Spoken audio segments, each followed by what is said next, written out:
Саламатсыздар ма, құрметті оқушылар? Қайырлы күн. Қазақ әдебиеті сабағына қош келдіңіздер.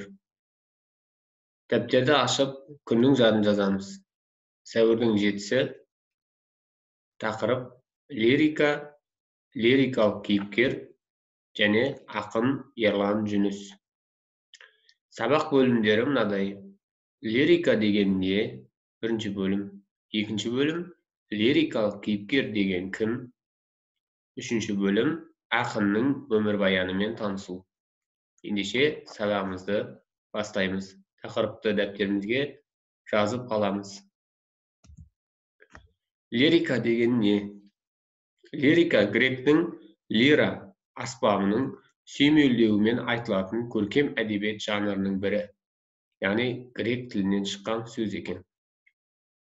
Лириканың басты ерекшелігі адамның көңіл күйін, сезім дүниесін тікелей бейнелеп көрсетеді. Лирикалық шығармалар өлеңмен жазылады.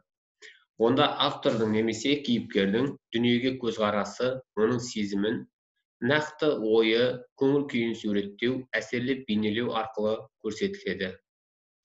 Көбінесе оқушылар лирика жанры өлеңдерде кездеседі. Мысалы, ақын Мұқағали Мақатаевтың өлеңдері лирика жанрына жатады екен.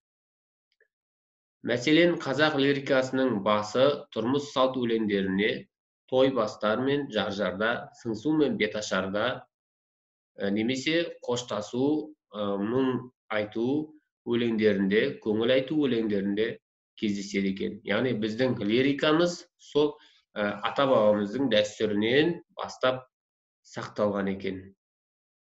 Қазақ халқында ежелден өлеңдеп сөйлеу, әндетіп сөйлеу дәстүрі қалыптасқан. Содан бастап біздің ауыз әдебиетімізде лирика қалыптасып келген екен. Ал бүгінгі қазақ әдебиетінде лирика дегеніміз ол өлең жанры екен. Сонымен оқушылар, лирика деген не түсіндік деп ойлаймын. Осы лириканың ережесін, мағынасын дәптерімізге жазып аламыз. Лирика мынадай төрт түрлі тақырыптан тұрады, төрт түрден тұрады. Бірінші махаббат лирикасы, көңіл күй лирикасы, табиғат лирикасы және саяси азаматтық лирика болып төрт түрге бөлінеді екен. Оқушылар осы төрт түрі де біздің қазақ әдебиетімізде бар. Махаббат лирикасы да, көңіл күй лирикасы да, табиғат лирикасы да және саяси азаматтық лирика да осы біздің қазақ әдебиетімізде бар екен. Мысалы, Махамбет Өтемісұлының өлеңдерін саяси азаматтық лирикаға жатқызамыз. Ал ақын Мұқағали Мақатаевтың лирикасын махаббат лирикасы немесе көңіл күй лирикасына жатқызамыз. Ал Абай Құнанбаевтың жаз, қыс, көктем өлеңдерін табиғат лирикасына жатқызамыз. Міне оқушылар қазақ әдебиетінде осы төрт түрлі лириканың түрлері қалыптасқан екен. Енді оқушылар ақынның өмірбаянымен танысамыз. Бізге бүгін өтейін деп отырған ақын Ерлан Жүніс. Кітабымызда 98-ші бетті ашамыз. Ерлан Жүніс 1984 жылы 7 қарашада Алматы облысының Жамбыл ауданында туған, яғни дүниеге келген. Мектепте оқып жүрген кезінде поэзияға құштар жастың бірі болған екен. Яғни поэзия оқуға, өлең оқуға Ерлан Жүніс жастайынан құмар болып өскен екен. Оның алғашқы жыр жинағы «Жыр перзент» деп аталады. Дәптерімізді ашып жазып алайық. Алғашқы жыр жинағы «Жыр перзент» деп аталады екен. Ол мектеп оқу жүргенде республикалық абай оқулар байқауында бас жүлделерді жеңіп жүреді екен. Және 2002-2007 жылдар аралығында Дулати әлем тілдері факультетінде, Мұхаммед Қайдар Дулати атындағы университеттің әлем тілдері факультетінде оқып білім алған. Республикалық қазақ әдебиеті Айқын газеттерінде қызмет еткен екен. Және оның көптеген жыр жинақтары бар. Сонымен оқушылар ақынның өмірбаянымен таныстық.